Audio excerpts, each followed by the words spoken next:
آپ سے مخاطب ہوں گے، نعروں کی گونج میں تشریف لاتے نعرہ تکبیر، عظمت مصطفیٰ، عظمت صحابہ، عظمت نبی، شہداء اسلام، حق مولا نوان ضیاء فاروقی۔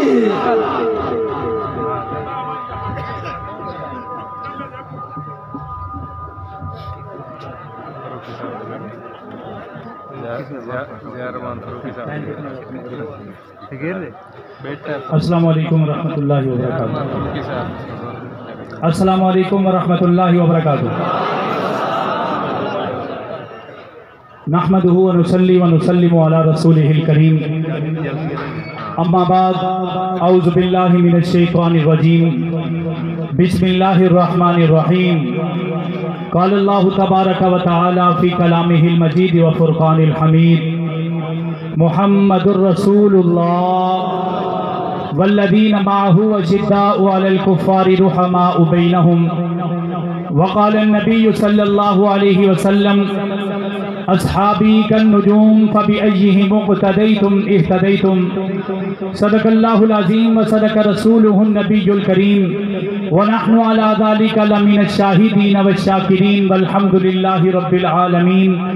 اے آقا، میں تیرے عہد میں ہوتا تو یہ صورت ہوتی، دیکھتے رہنا تجھے میری عبادت ہوتی، اپنی پلکوں سے تیرے نقش قدم چومتا میں، تیری راہوں میں بسر زیز کی مدحت ہوتی، جب کبھی اٹھتی تیری نظر کرم میری طرف، حاصل میری زیز کو ایک وہی ساعت ہوتی، مقتدی بن کے تیرا میں بھی نمازیں پڑھتا، حاصل مجھے تیری تقلید کی عظمت ہوتی، میں بھی شامل تیرے لشکر میں یقیناً ہوتا، تیرے دشمن سے بہت میری عداوت ہوتی، میری ہر سانس میں خوشبو تیری ہوتی آقا، میرے ہر لمحے پہ بس تیری حکومت ہوتی، میں تیرے اصحاب کا ایک ادنا سا خادم ہوتا، میں تیرے اہل بیت کا ایک ادنا سا نوکر ہوتا، یوں جو ہوتا تو درخشاں میری قسمت ہوتی، مجھ کو ابو بکر و عمر سے بھی عقیدت ہوتی، مجھ کو عثمان و علی سے بھی محبت ہوتی، آرزو رکھتا کہ جاں تجھ پہ نچاو بر کر دوں، آرزو رکھتا کہ جاں تجھ پہ نچاو بر کر دوں، پھر مجھے موت بھی آتی تو شہادت ہوتی،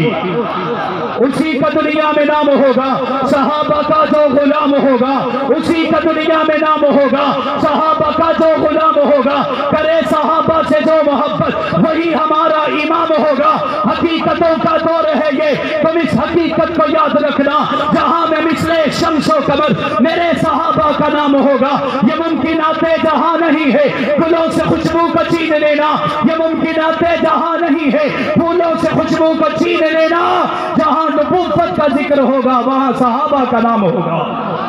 انتہائی واجب الاحترام، قابل صد احترام برادران اسلام، عزیزان ملت، باپردہ سماعت فرمانے والی عزتدار ماؤں بہنوں بیٹیوں، تحفظ گلستان نبوت کانفرنس سے خطاب فرما رہے تھے غازی اسلام، ہمارے دلوں کی دھڑکن حضرت مولانا اورنگزیب فاروقی صاحب دامت برکاتہم العالیہ، جو کچھ وہ کہہ گئے ہیں اس کے بعد ہمارا کچھ کہنا ویسے ہی مناسب نہیں، لیکن چونکہ آ چکے ہیں انہی کا حکم تھا، چند ایک باتیں آپ حضرات کے گوش گزار کر کے اجازت چاہوں گا۔ میرے دوستو، یہ وہ گلستان ہے کہ جس گلستان کو رب کائنات نے اپنے پیارے محبوب بدر الدجا، شمس الضحیٰ، آفتاب ہدا، نور ہدا، سرفراز رضا، تاجدار غنا، سید ذیشاں، روح گلستان، شمع فیروزہ، صاحب کون و مکان، سید الاولی، سید الآخری، اکرم الاکرمی، شفیع المسلمی، راحت للعاشقی، رحمت للعالمی، امام الانبیاء، فخر انبیاء، تاجدار انبیاء، خاتم الانبیاء، حضرت محمد مصطفیٰ صلی اللہ علیہ وسلم کے لیے اللہ رب العزت نے سجایا۔ اس گلستان کو سجانے کے لیے مکہ کی گلیوں کا انتخاب نہیں ہوا، اس گلستان کو سجانے کے لیے فقط مدینہ پر نظر نہیں رہی، اس گلستان کو سجانے کے لیے صرف عرب تک محدود نہیں رہا گیا، بلکہ عجم سے لے کر عرب تک، کائنات کے ذرے ذرے سے، کائنات کی بستی بستی سے، کائنات کے شہر شہر سے،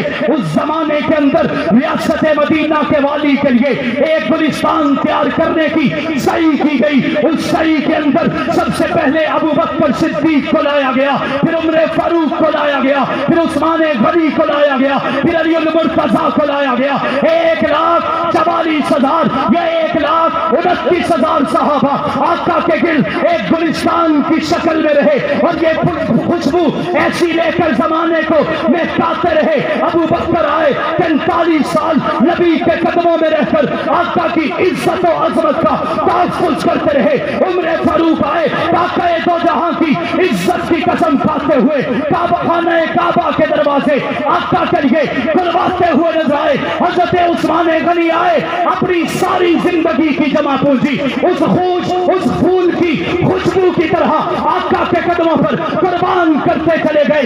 علی المرتضیٰ آئے, جن کو کھانا نہیں آتا تھا, پینا نہیں آتا تھا, چلنا نہیں آتا تھا, مسکرانا نہیں آتا تھا, تربیت رہی تھی اس گلستان نبوت کے مالی آقا دو جہاں نے اس علی کی تربیت کی, اور ایسی تربیت کی کہ 40 بندوں کا کام اکیلے کرتے نظر آئے.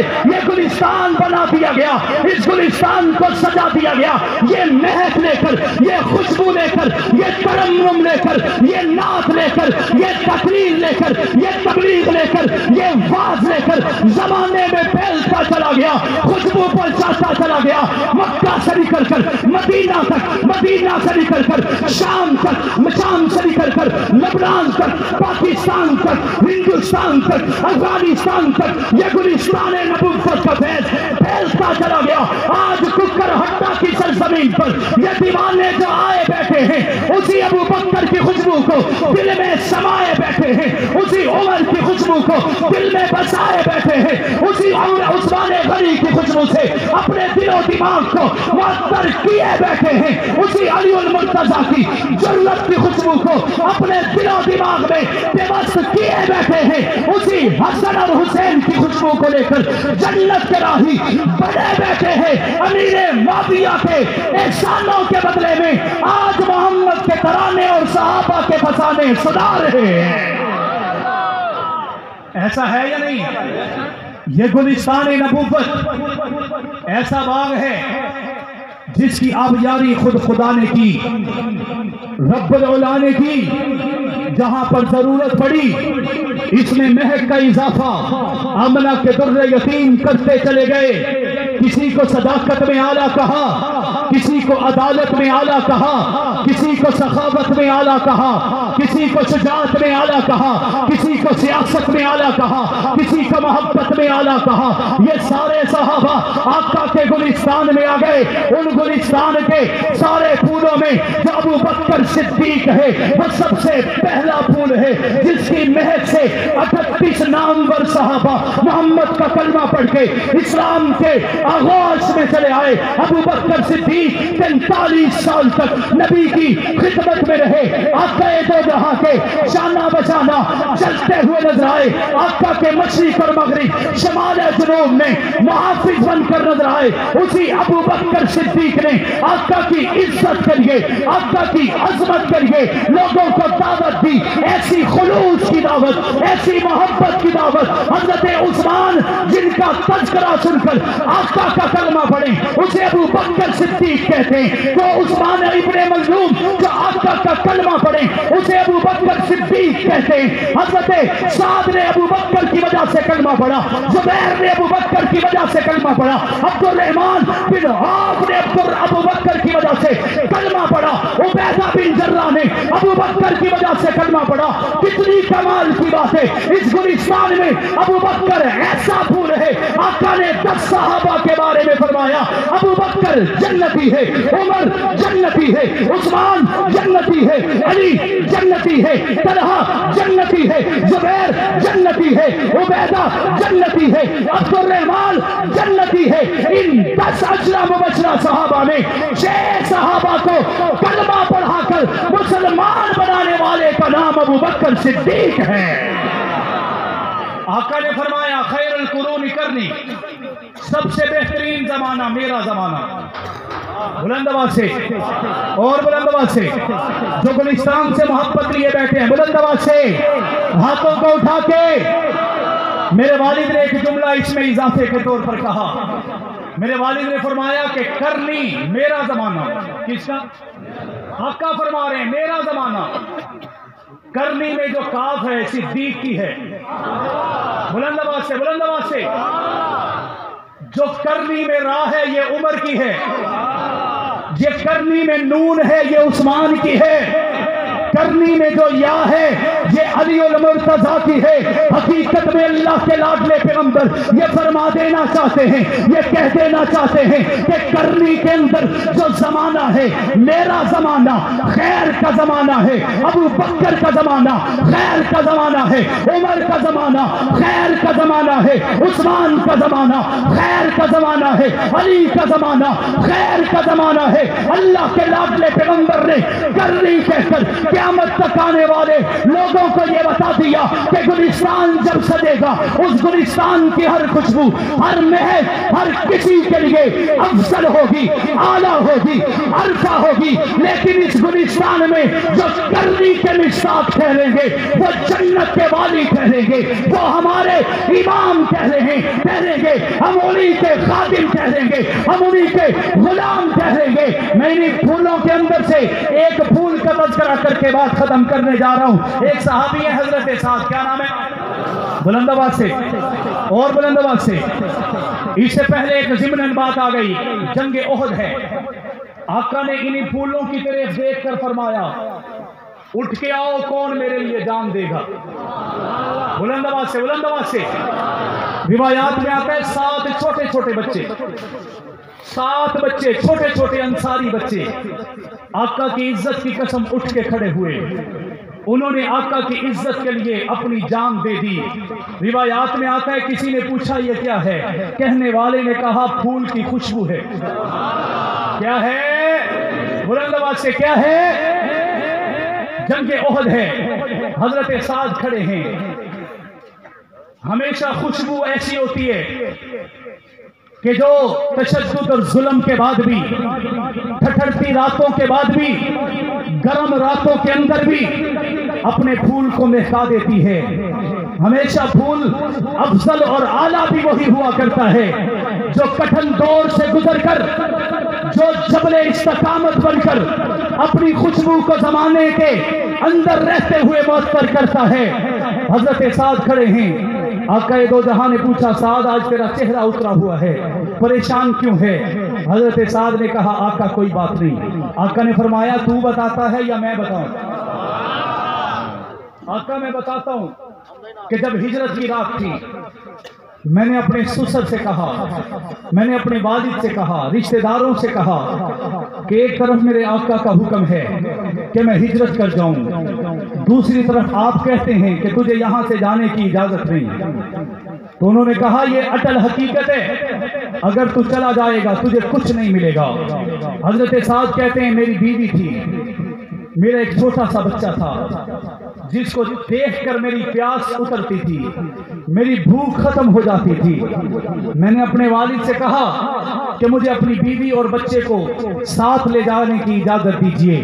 میرے والد نے کہا سعد اگر تو جانا چاہتا ہے تو ایسے عالم میں جائے گا کہ نہ تجھے گھر سے کچھ ملے گا، نہ تیرے بیوی بچے تیرے ساتھ جائیں گے. فیصلہ کر لے، ایک طرف آمنہ کے در یتیم ہیں، ایک طرف تیرے خاندان، تیرا جاہ و جلال، عظمت اور منقبت ہے. حضرت طلحہ رو کر کہتے ہیں آقا میرے والد نے کہا آپشن آ چکا، یا محمد یا گھر والے. رب کعبہ کی قسم آقا میں آپ کے قدموں کے لیے اپنے گھر والوں کو چھوڑ آیا ہوں. آج یہاں پر کھڑا ہو کر مجھے اپنے بچے کی یاد آ رہی ہے، مجھے اپنی بیوی کی یاد آ رہی ہے. آقا دو جہاں کی آنکھوں میں آنسو آئے. آقا نے اس پھول کو اپنے سینے سے لگایا. ایسے نہیں، بلند آواز سے اور بلند آواز سے.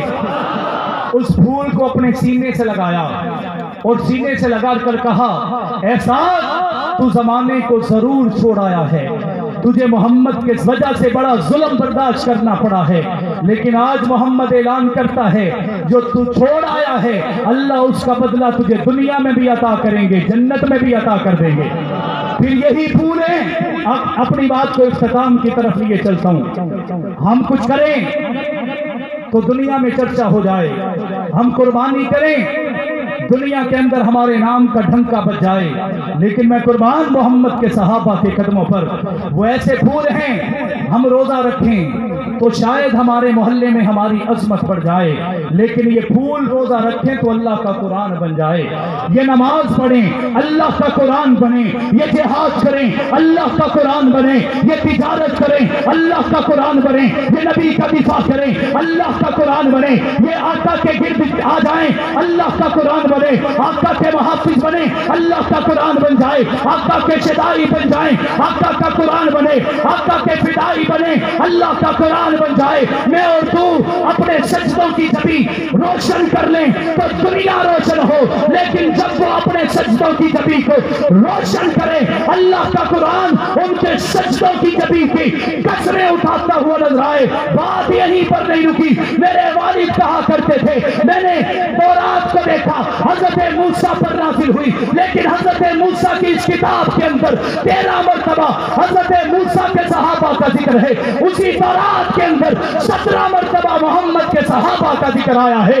انجیل زبور کے اندر جو حضرت داؤد پر نازل ہوئی اس زبور کے اندر 7 مرتبہ حضرت داؤد کے نام لیواؤں کا ذکر ہے، ان کے صحابہ کا ذکر ہے، لیکن میں قربان محمد کے صحابہ پر، محمد کے گلشن کے پھولوں پر 11 مرتبہ تو زبور کے اندر محمد کے صحابہ کا ذکر آیا ہے۔ میں انجیل کو دیکھتا ہوں پڑھتے حیرت میں ڈوب جاتا ہوں، یہ اتری حضرت عیسیٰ پر ہے، نام انہی کے لگی ہے، انہی پر نازل ہوئی ہے، لیکن اسی انجیل کے اندر محمد کے صحابہ کو جب دیکھتا ہوں 11 مرتبہ محمد کے صحابہ کا مجھے تذکرہ نظر آتا ہے، 9 مرتبہ عیسیٰ کے صحابہ کا تذکرہ نظر آتا ہے۔ میں نے کہا پھر فیصلہ ہو گیا، میں نے کہا اس نتیجے پر پہنچ گئے اللہ نے جنہیں خیر القرونی کرنی کہہ دیا ہے وہ دنیا میں آ بھی چکے ہیں، دنیا میں جا بھی چکے ہیں۔